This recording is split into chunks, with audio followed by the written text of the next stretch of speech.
మీరు చిత్రకళని ఎప్పటి నుంచి ప్రారంభించారు? 1981 ఆర్ట్ గ్యాలరీ ఉందని నాకు తెలిసింది. తెలిసిన తర్వాత ఇక్కడికి వచ్చి చూశాను. చూసిన తర్వాత నాకు అక్కడ రాజాజీ గారు పరిచయం. అప్పటి నుంచి ఆయన నాకు గురువు. ఆయన దగ్గర నేను నేర్చుకుంటాను అని చెప్పినప్పుడు ఇక్కడ గవర్నమెంట్ పరీక్షలు కూడా జరిగాయి. వాటికి జారమని అది చెప్పి లోయరు అది కట్టించారు. తర్వాతనేమో చెన్నై కూడా పంపించి, ఇప్పుడు చెన్నై అంటున్నాం, అప్పుడు మద్రాసు, అక్కడికి వెళ్ళి కూడానేమో ఆ లోయరు హయ్యర్ ఎగ్జామ్స్ నా చేత రాయించారు. ఆ తర్వాత కూడానేమో నేను అది చిత్రాలు నేర్చుకుంటాను ఇక్కడ కంటిన్యూ అయిపోతూ ఉంది. నేను అప్పటి వరకు ఏంటంటే ఒక కమర్షియల్ బొమ్మలే తప్పించి, ఒక క్యాలెండర్ బొమ్మలు లాంటివి కాపీ చేసి వేయటం అవే తప్పించి సొంతంగా వేయటం అనేది నాకు తెలియదు. అంటే మీరు ఇక్కడికి రాకముందే బొమ్మలు వేస్తుండేవారు? నేను చిన్నప్పటి నుంచి ఆర్టిస్ట్. మీకు ఎలా అభిరుచి కలిగింది? ఏమో ఎలాగనేది ఏం లేదు. నాకు టీచర్ మా నాన్నగారు కారు బొమ్మలు అవి చాలా కొనిచ్చేవారు. నా కార్లు అంటే చాలా పిచ్చి. సో వాటిని నేను పక్కలో పెట్టుకుని జోకు అలా ఉంది. అంటే ఇంకా వదిలేవని కాదు ఇక్కడ ఆ చిన్న వయసులో, 3 ఏళ్ళు 4 ఏళ్ళు పిల్లలు బార్బీ లాగా. అప్పటి నుంచి ఏంటంటే నేను దాన్ని చూసి ఏదో ఇలాగా కారు చక్రాలు వేయటం ఇలాగా నాకు అలా చిత్రకళ మీద నాకు అభివృద్ధి పెరిగింది. మీరు ఈ గ్యాలరీకి వచ్చి అడుగుపెట్టిన మొదట మీరు ఏ స్థితిలో ఆయన మీ గురువు గారిని ఈ ఫస్ట్ చూసిన లుక్ ఏంటి? అంటే ఆయన మీకు ఎలా కనపడ్డాడు? అంటే వర్క్ చేస్తా కనపడ్డా, అటు ఇటు తిరుగుతా కనపడ్డా? చాలామంది ఇక్కడ ఆయన శిష్యరికంలో బోల్డ్ మంది నేర్చుకుంటూ ఉంటారు. వాళ్ళందరూ ఆ రంగులు ఈ రంగులు కలిపేసి మొత్తం బాగా హడావిడిగా ఉండేది. మొత్తం హడావిడిగా బాగా అసలు ఫైన్ ఆర్ట్స్ కాలేజీలో ఉండేది అంతకంటే ఎక్కువ. అయితే ఇంకా ఫైన్ ఆర్ట్స్ కాలేజీ అవి ఇంకా విశాలంగా ఉండి అక్కడ అలా ఉంటారు. ఇక్కడికి పక్కనే అనమాట. ఎవరికి వాళ్ళు అందరూ కూడా 3-4 సైజు పెయింటింగ్లు, 2-3 అవేమో మ్యాస్నెట్ వాటికి అంటించేసి వాటర్ కలర్స్ ఇచ్చేస్తే 12 నెంబరు బ్రష్ అటువంటి చూడటం కూడా నేను ఇక్కడే ఫస్ట్ టైం. ఈయనేమో ఇలా అందరినీ చూసుకుంటూ వెళ్ళిపోతే ఇంకేమో రాసిచ్చేవాడు. ఇదేంటి అనేది కొంచెం ఎల్లాగ కలిపి, కొంచెం వైట్ కలిపి, కొంచెం గట్టి కలిపేసి చేసి అనేవాడు. అవి వినిపించకపోతే ఏంటంటే మేము కాగితం మీద రాసిచ్చేవాళ్ళం. ఆయన మాటలు చాలా తక్కువ, ఎంతో అర్థవంతంగాను, చాలా పొడిగా, చిన్న పదాలతో ఎక్కువ విషయం చెప్పేవారు ఆయన. ఆయన విద్యార్థిగా ఉన్నప్పుడు అనుభవాలు మీతో ఏమన్నా షేర్ చేసుకున్నాను ఎప్పుడన్నా? అంటే ఆయన విద్యార్థిగా ఉన్నప్పుడు అదే లేదు, అంత మాట్లాడేవారు కాదు. మీకు తెలిసే కానీ ఆయన మాత్రం ఒకటి చెప్పేవారు, 1000 వేస్తే వస్తుంది. నువ్వు సాయంత్రం ఏమో ఒక 5 గంటలకి ఇది గ్యాలరీ అయిపోయేది. వెళ్ళిపోతే రైల్వే స్టేషన్కో పార్కుకో ఎక్కడికో వెళ్ళు, నువ్వు ఇలా స్కెచ్చింగ్ వేయాలి. దాన్ని బట్టి నీకు హ్యూమన్ ఫిగర్ ఎలా వేయాలి, లేకపోతే కుక్క, లేకపోతే బిల్డింగ్, ఇవి ల్యాండ్స్కేప్, ఇవన్నీ కూడా నీకు తెలుస్తాయి అని మాత్రం చెప్పారు ఆయన. ఆ చెప్పడం అది నాకు చాలా బాగా ఉపయోగించింది. తర్వాతనేమో ఇక్కడేమో సీత గారని ఒక మోడల్ ఉండే ఆవిడని పెట్టి మేము మోడలింగ్ చేసేవాళ్ళం. ఆ తర్వాత అది చాలా ఏంటంటే ఇంటికి వెళ్ళిన తర్వాత నాకు చల్లయ్య ఉండేది. మా చల్లయ్యని మోడల్గా పెట్టి బొమ్మలు వేస్తాను. ఇప్పుడు మీరు ఇక్కడ వర్క్ చేసేటప్పుడు అక్కడ హైదరాబాద్లో జేఎన్టీ ఉన్నదని తెలుసు కదా మీకు? అక్కడ రీతులు కూడా మీకు తెలుస్తుండేవి కదా? అంటే అసలు తెలియదు నాకు. తెలిసేది తెలియదు. గురువు గారి శిక్షణలో మీకు బాంబే స్కూల్ ఏమైనా గుర్తుకొచ్చేదా? నాకు వెళ్ళాలని ఉండేది కానీ నేను చాలా పేదవాడిని. సో అందు గురించి ఏంటంటే నేను ఏ స్కూలు నడిచేది అనేది మిమ్మల్ని అడిగి తెలుసుకున్నాను. అంటే బాంబే స్కూల్ నడిచేదా, హైదరాబాద్ స్కూల్ నడిచేదా? ఇక్కడ ఆయన రామారావు గారి స్కూల్ మెయిన్ రామారావు గారు స్కూలు ఏమంటారు, ఆ కాంపోజిషన్స్ 8 10 మంది వేస్తే 25 మంది, 30 మంది, మీరు 30 వేస్తారు కదానేమో నేను 70 మందిని వేయటం ఇలాగనమాట. నేను అలా మ్యాక్సిమం 112 113 మంది గ్రూప్ వేసాను నేను. మా మామగారు కూడా ఇదే చెప్తారు. ఆయన దక్షయజ్ఞం అంటే నాకు చాలా ఇష్టం. ఆయన ఎవరో సుబ్బారావు గారు అని ఎవరు చూడాలి అనుకుంటే ఆయన చాలా లక్కీగా ఆయన బాగా పరిచయం అయిపోయారు కూడా. అదే అండి. మీరు ఇక్కడ చిత్రలేఖనం నేర్చుకునే రోజుల్లో మీకు బాగా క్లోజ్గా ఉన్న మీ మిత్రుల పార్టీ చెప్తారా? టేకి మృత్యుంజయరావు ఒకతనండి. తర్వాతనేమో దేవరకొండ మురళి అని ఒక అతను పరిచయం కదా. అతను పాపం దురదృష్టవశాత్తు కాలం చేశాడు. వీళ్ళిద్దరు చాలా మంచి మిత్రులు నాకు. ఇది కాకుండా ఇంకో మిత్రుడు కూడా కాలం చేశాడు, కృష్ణాజీ అని అతను. మీరు ఎక్కువగా అభ్యాసం ఏ మీడియంలో చేసేవారు? వాటర్ కలర్, ఇప్పుడు అక్రిలిక్. అయితే ఏమవుతుందంటే ఆయిల్ కూడా చేస్తాం, కానీ నాకు ఆయిల్ అంటే ఎందుకనో అది తొందరగా ఆరక అది నాకు కొంచెం ఇబ్బంది పడుతుంది. అఫ్కోర్స్ ఆయిల్ చాలా మటుకు ఏంటంటే పచ్చి మీదే చేస్తారు. నేను ఎందుకో దాన్ని నా స్పీడ్కి కాదు, ఆ మీడియానికి నాకెందుకో సూట్ అవ్వలేకపోయింది. వెయిట్ చేసి తర్వాత ఇంకొకటి ఏంటంటే బహుశా నాకు ప్రపంచంలో ఎవరికి లేని బద్ధకం ఒకటి. బ్రష్లు అవి అలాగా వదిలేస్తాను, కడగను. సో అవి ఏమవుతాయంటేను మళ్ళీ నాకు మూడు వచ్చినప్పుడు వేసుకుంటే వారం రోజులుగా 10 రోజులుగా అవి ఎండిపోతాయి. ఎండిపోతేనేమో మళ్ళీ ఆ తిన్నరు వీటిలో కడుక్కుని అంటే కొంచెం బాగానే వస్తాయి, కానీ మొదటున్న ఇది పోతుంది, మళ్ళీ కొత్తవి కొంటూ ఉంటాయి. ఇవన్నీ అవుతున్నాయి. అదే వాటర్ కలర్ అలా వదిలేసిన మళ్ళీ కడిగేసుకుంటే మామూలుగా అయిపోతాయి. సో వాటర్ కలర్ ఎక్కువ. తర్వాత ఇక్కడ చెప్పడం కూడా మాకు వాటర్ కలర్ ఎక్కువ చెప్పారు. ఇందాక రవి గారు చెప్పినట్టు కలకత్తాలోను ట్రాన్స్పరెంట్ ఏమంటారు ఆ బొమ్మలు వేస్తారు వాష్, ఆ వాష్ టెక్నిక్ ఆయన దగ్గర నేర్చుకుంటే నా అదృష్టం. అది మీ శైలి కొంచెం ప్రత్యేకంగా ఉంటుంది. అంటే ఇది చూడంగానే ఇది నగేష్ గారి చిత్రం అని అనిపించే విధంగా మీరు తీసుకున్న లైట్ అయితే, కంపోజిషన్ అయితే, సబ్జెక్ట్ అయితే, అంటే అది మనం బొమ్మలు వెయ్యిగా ఇది ఉండాలి కదా. నా శైలి అనేది ఖచ్చితంగా తెలవాలి. అక్కడ మన సంతకం లేకపోయినా కూడా 100 మంది బొమ్మలను ఇది నగేష్, ఇది XYZ అని ఖచ్చితంగా తెలవాలి. సో కానీ అది అప్పుడు ఆ వయసుకి ఆ గుర్తింపు కానివ్వండి, ఇప్పుడు ఉన్న ఈ సమకాలీనంలో అంటే ఈ అబ్స్ట్రాక్ట్ వీటిల్లోనూ నేను ఇంకా సరైన గుర్తింపు అయితే తెచ్చుకోలేదని నా ప్రగాఢమైన నమ్మకం. అది అంటే నేను మాధ్యమాల్లోకి మారలేకపోతున్నాను. మారిపోతే బాగుంటుంది. వాడుతున్నారంటే ఆధునిక మీడియంలోనే ఉన్నారు. మీడియం అంటే మీ ఆర్టిక్ ప్రచారం అంటారా? లేదు అంటే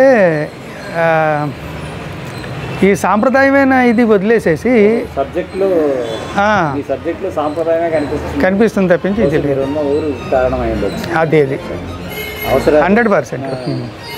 తర్వాత ఏంటంటే నేను ఎక్కువ అమ్మాయి బొమ్మలు అదే ఈ రామారావు గారిని చూసి ఇన్స్పైర్ అవటం, అవే వేయటం అదిను.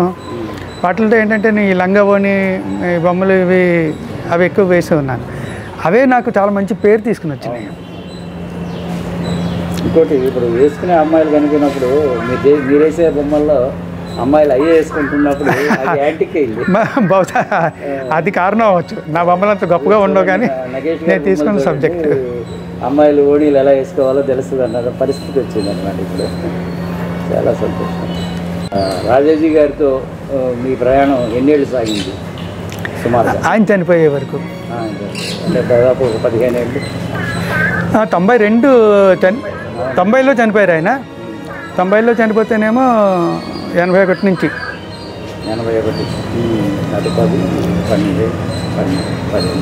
10 ఏళ్ళు. నేనంటే కూడా చాలా అభిమానం ఉండేది.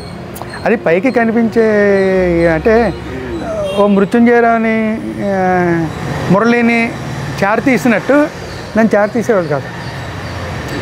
నాకు ఆ ఫీలింగ్ కొంచెం ఇదేంటి వీళ్ళిద్దరికీ చెప్తారు, నాకు ఇంత ఇదేంటి అనేసి వెయ్యి అని అలా వదిలేసి బాగా ఇదవటం వల్ల అని చూసి ఇది బాగా వేసావు లేకపోతే ఇది అని చెప్పటం.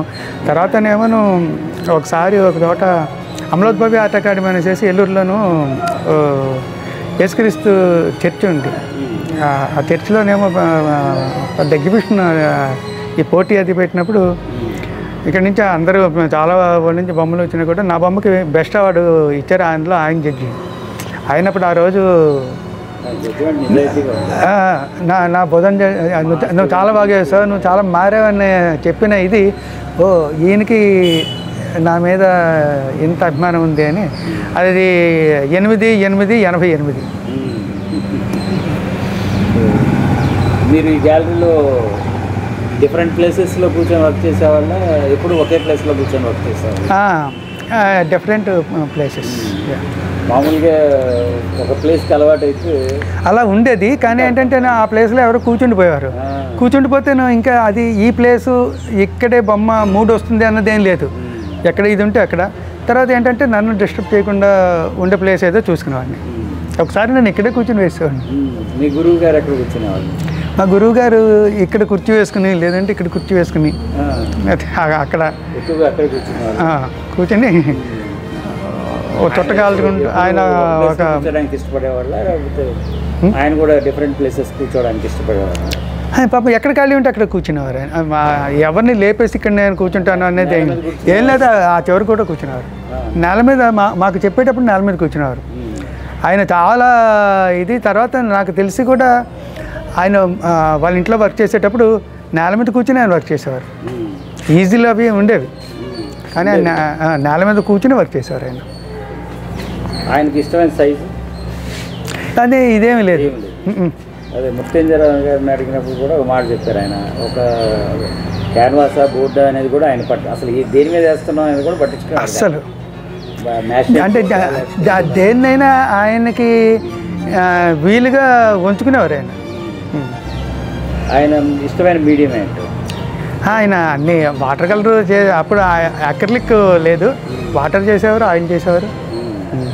ఆయిల్ అన్నిట్లో దుమ్ము దులిపోయి ఇష్టమే. ఇంకా ఆయన గురించి విన్న స్థాయిలో ఇక్కడ చూడడానికి ఒక పెయింటింగ్ కూడా లేదు. మీరు ఆ పైన చూసారా? అంటే అసలు పెయింటింగ్స్ అందుబాటులో లేకుండా వెళ్ళిపోయినాయేమో అనిపిస్తుంది. రవి గారి దగ్గర ఉన్నాయి అసలు. మీద వేసిన చిత్రం పోతం గారి అసలు ఒక నన్నయ్యకి కానీ, అల్లూరి సీతారామరాజుకి కానీ, రాజరాజ నరేంద్ర వీళ్ళన్నిటికీ కూడా ఒక రూపాన్ని తీసుకొచ్చింది ఆయనే కదా. ఇలా ఉంటారు అని. ఇప్పుడు కృష్ణుడికి ఎన్టీ రామారావు ఎలాగా ఇదో, ఈయన కూడానేమో అల్లూరి సీతారామరాజుని ఇలా ఉంటాడు అని చెప్పింది ఆయన. అందరికీ చాలా మంచి. నేను మోడర్న్ అవి అప్పుడు నాకు ఈ అబ్స్ట్రాక్ట్ ఇవి తెలియదు. ఈ మోడర్న్ వేసేవాడిని కాదు. ఒక అతను రవీంద్ర అని ఒక అతను ఉండేవాడు. అతనికి ఏమో కరెక్ట్ ఎనాటమీ వచ్చేది కాదు. ఇదంతా మనకి ఎందుకు ఈ చిరాకు అనేసేసి, ఈ మోడర్న్లో అయితేనేమో ఎలా పడితే అలా సాగు తీసి వేసేయచ్చు కదా. అలాగా అతను ఏదో ఒకటి మొదలు పెట్టేస్తుంటే ఈయనేమో డైరెక్షన్స్. అంటే గైడెన్స్ ఇచ్చారా, క్లాస్ ఇచ్చారా? లేదు, వెయ్యమని ఎంకరేజ్ చేసేవారు. అలాగే ఎలా వేస్తున్నాం అలాగే. నేను వేస్తానంటే ఆయన ఏమనేవారంటే, లేదు ఇది బాగా నేర్చుకుంటే అది ఎలాగోలా వేసేయచ్చు నువ్వు. అంటే రియలిస్టిక్ అనేది కష్టం అంటారు. ఎంకరేజ్ చేసేవాళ్ళు.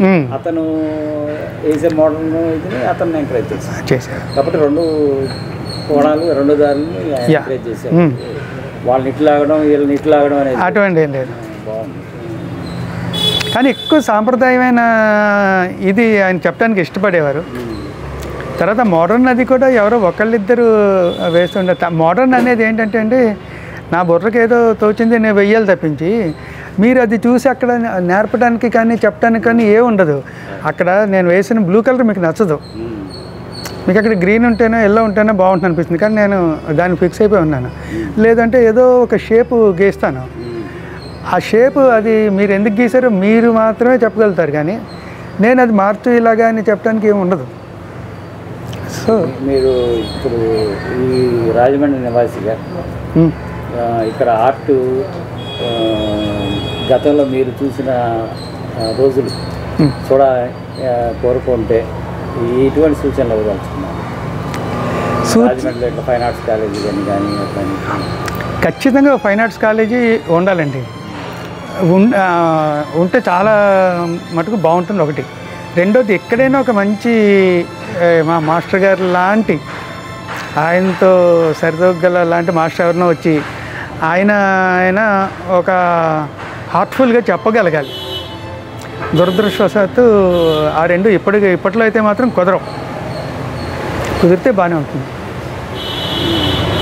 అది మీ మావి గారు ఉన్నారు సుబ్బారావు గారు, మరి ఆయన చెప్పగలుగుతారు.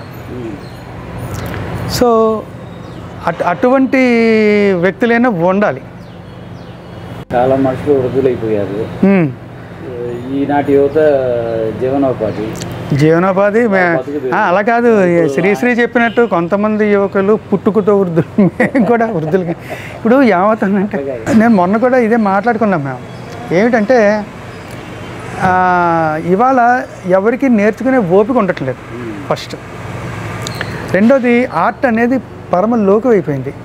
ఇలా అన్నాని నన్ను ఎవరు ఏం తిట్టుకున్నా కూడా నేనేమీ ఇల్లేదు. ఏముందంటే మా అబ్బాయి ఇలా వేస్తాడు పాపం, నిజంగా అతను పెన్సిల్ పుచ్చుకుంటాను రాదు. అది కాకిపిల్ల కాకి ముందు బాగానే ఉంటుంది. సరే అని నువ్వు వచ్చి నేర్చుకోరా అబ్బాయి అంటే, వాడు ముందు ఎలా పెన్సిల్ పుచ్చుకోవాలి ఏమిటని చెప్తామా? అది కాదు. ఈ బొమ్మ ఎలా వేసేయాలి, పవన్ కళ్యాణ్ ఎలా వేయాలి, లేదంటే ఇంకొక పెయింటింగ్ ఎలా వేసేయాలి, ఎలా వచ్చేస్తుంది? ప్రాక్టీస్ మీద వస్తుంది. సో నేను చిన్నప్పుడు సర్కస్ చూసి, సర్కస్లోనూ ఒక రోల్లాగా ఉన్న ఒక చిన్న ఇది ఉంటుంది, దాని మీద ఒక ఇంత పీట ఉంటుంది, ఇంత చెక్క స్టూల్ ఉంటుంది. ఈ పైకి ఎక్కేసేసి ఆ అమ్మాయి దాని మీద ఉండి ఇలా ఇలా ఇలా ఇలా బ్యాలెన్స్ చేస్తే ఇటు ఇటు ఇటు ఇటు వెళ్తుంది. కొంచెం ఏమాత్రం ఒక అంగుళం ఇదని పడిపోతుంది, ఇటు కానీ అలా బ్యాలెన్స్ చేసి ఇది అయిపోతాను. అప్పుడు నాకు 5 ఏళ్ళు ఏదోను. నేను ఇంటికి వెళ్ళి పాన్సు దెబ్బ తీసుకుని పీటను పెట్టి ఇలాగంటే 30 సార్లు పడ్డాను. కానీ నేను 300 సార్లు ట్రై చేస్తే నాకు కూడా బ్యాలెన్స్ వచ్చేస్తుంది. అదే అనమాట. సో వాడేమో వచ్చేస్తాడు నెట్లోనేమో, సార్ ఇదిగో ఈ బొమ్మ చూస్తారు, నాకు ఈ బొమ్మ చెప్పండి అంటాడు. వాడు వేయలేడు. ముందు స్కెచ్ ఎంత కొంత కరెక్ట్ అయ్యాలి, ఆ తర్వాత వాటికి కలర్ కలపడం రావాలి, ఫిల్ చేయడం రావాలి. ఇలా ఉన్నాయి, మీకు కూడా చాలా తెలుసు. ఎటొచ్చి ఏంటంటే అండి, కొంచెం దాని మీద నేర్చుకునే ఇంట్రెస్ట్ అది ఉంది అన్నవాళ్ళకి మాత్రమే ఒక 18 ఏళ్ళు 16 20 ఏళ్ళు ఉంటాయి, వాళ్ళకి మాత్రమే చెప్పగలుగుతాం. తర్వాత ఇవాళ ఎవరి ఉద్యోగాలు, మంచి ఉద్యోగాలు, వీటి గురించి చదువులకి వాటికే వాళ్ళకి టైం అంతా సరిపోతుంది. సో ఆర్ట్ అనేది బహుశా మనం నేర్చుకున్నట్టు ఇక ముందు ఎక్కువ మంది నేర్చుకోలేరేమో.